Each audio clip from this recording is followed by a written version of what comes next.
Anne of Green Gables, Chapter 27, Vanity and Vexation of Spirit. Marilla, walking home one late April evening from an aid meeting, realized that the winter was over and gone with the thrill of delight that spring never fails to bring to the oldest and saddest as well as to the youngest and merriest. Marilla was not given to subjective analysis of her thoughts and feelings. She probably imagined that she was thinking about the aids in their missionary box and the new carpet for the vestry room, but under these reflections was a harmonious consciousness of red fields smoking into pale purply mists in the declining sun, of long, sharp-pointed fir shadows falling over the meadow beyond the brook, of still, crimson-budded maples around a mirror-like wood pool, of awakening in the world and a stir of hidden pulses under the gray sod. The spring was abroad in the land, and Marilla's sober, middle-aged step was lighter and swifter because of its deep, primal gladness.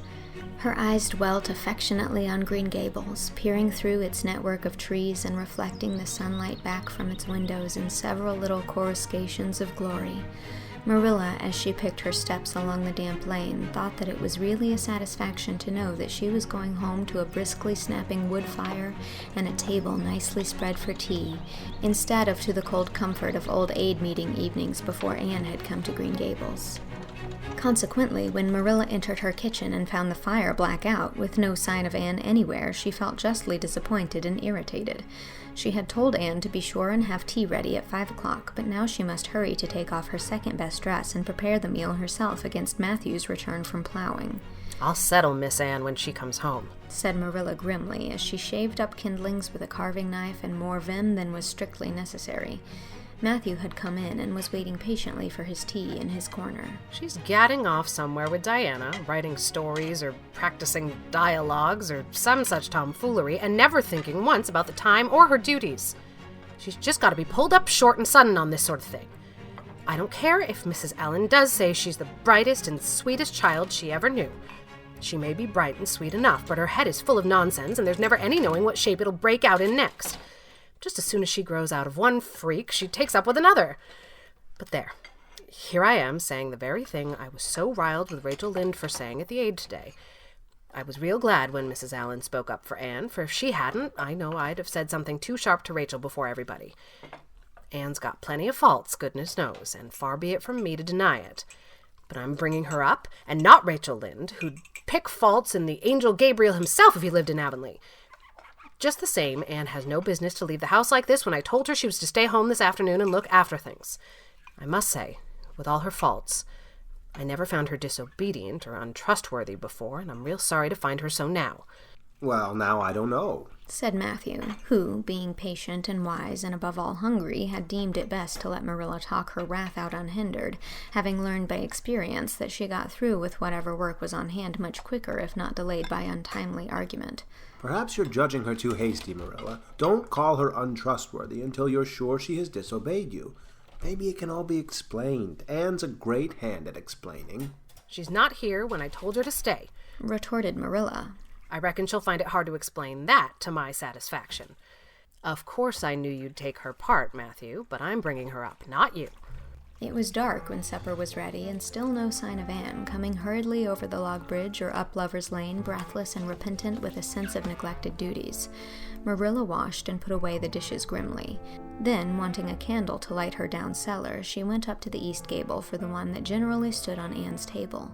Lighting it, she turned around to see Anne herself lying on the bed, face downward among the pillows. "Mercy on us," said astonished Marilla. "Have you been asleep, Anne?"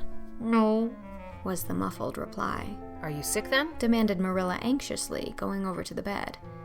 Anne cowered deeper into her pillows as if desirous of hiding herself forever from mortal eyes. "No, but please, Marilla, go away and don't look at me. I'm in the depths of despair, and I don't care who gets head in class or writes the best composition or sings in the Sunday school choir anymore. Little things like that are of no importance now because I don't suppose I'll ever be able to go anywhere again. My career is closed. Please, Marilla, go away and don't look at me." "Did anyone ever hear the like?" the mystified Marilla wanted to know. "Anne Shirley, whatever is the matter with you? What have you done? Get right up this minute and tell me. This minute, I say. There now, what is it?" Anne had slid to the floor in despairing obedience. "Look at my hair, Marilla," she whispered. Accordingly, Marilla lifted her candle and looked scrutinizingly at Anne's hair, flowing in heavy masses down her back. It certainly had a very strange appearance. Anne Shirley, what have you done to your hair? Why, it's green! Green it might be called if it were any earthly color, a queer, dull, bronzy green with streaks here and there of the original red to heighten the ghastly effect.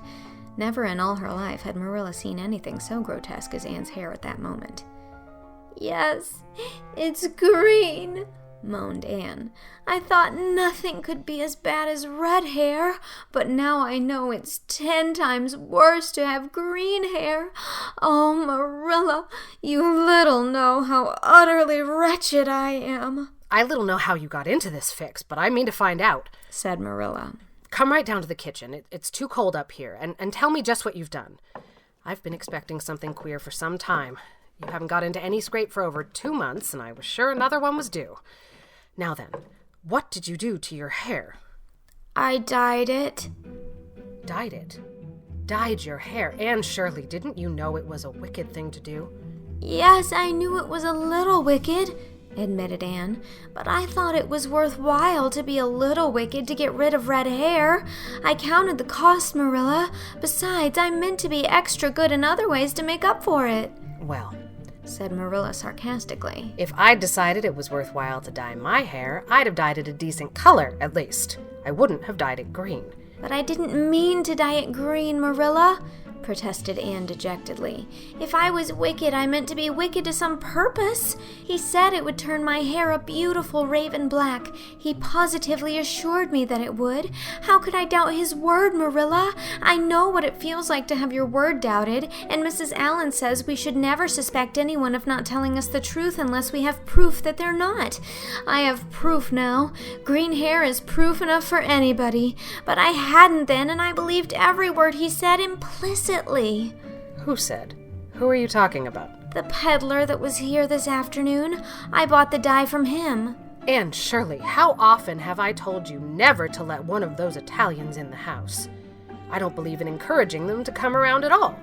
"Oh, I didn't let him in the house. I remembered what you told me, and I went out, carefully shut the door, and looked at his things on the step.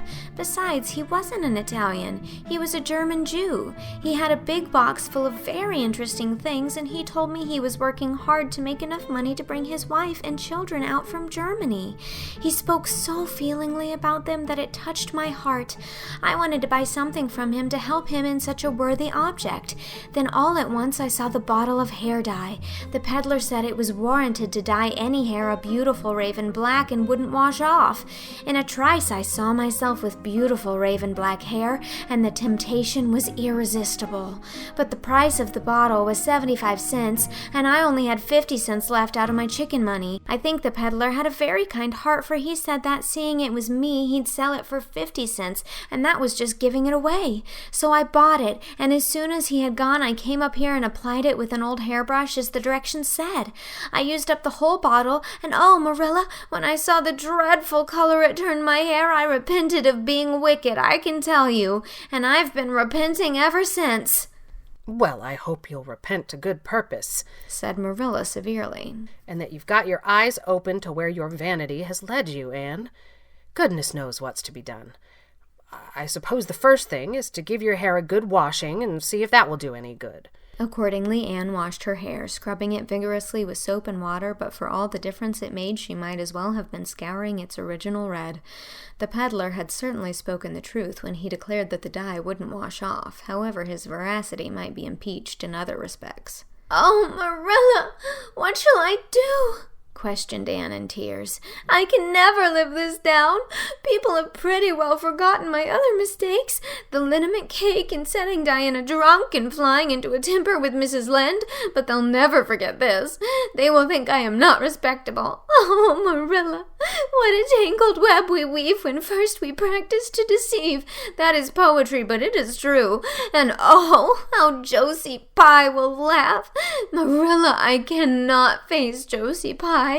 I am the unhappiest girl in Prince Edward Island." Anne's unhappiness continued for a week.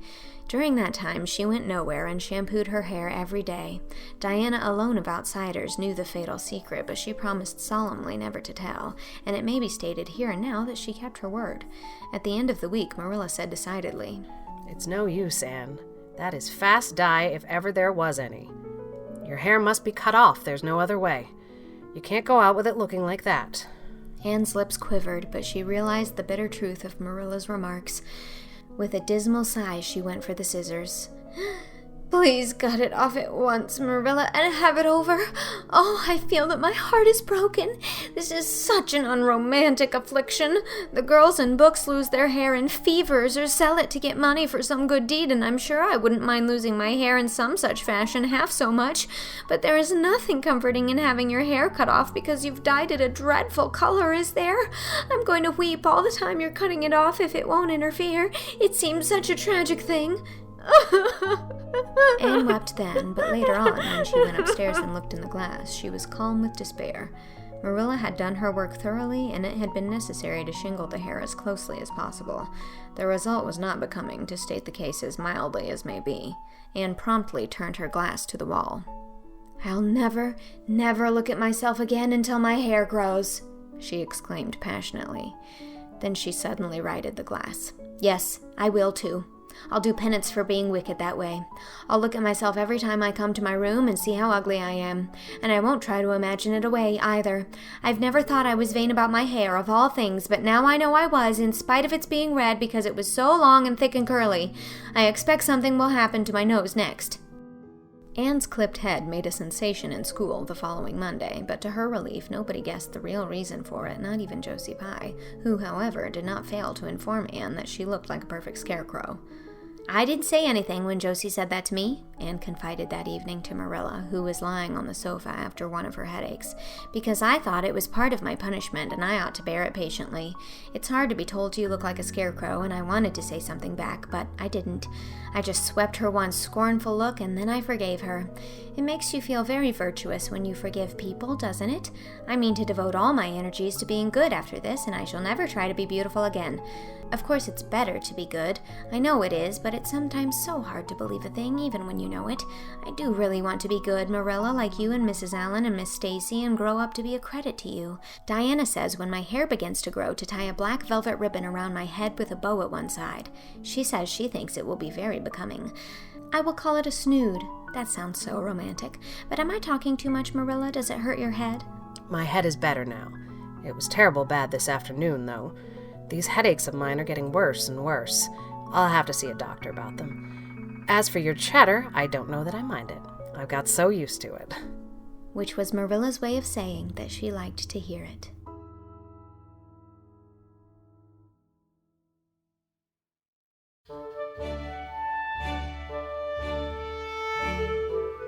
That was Chapter 27 of Anne of Green Gables.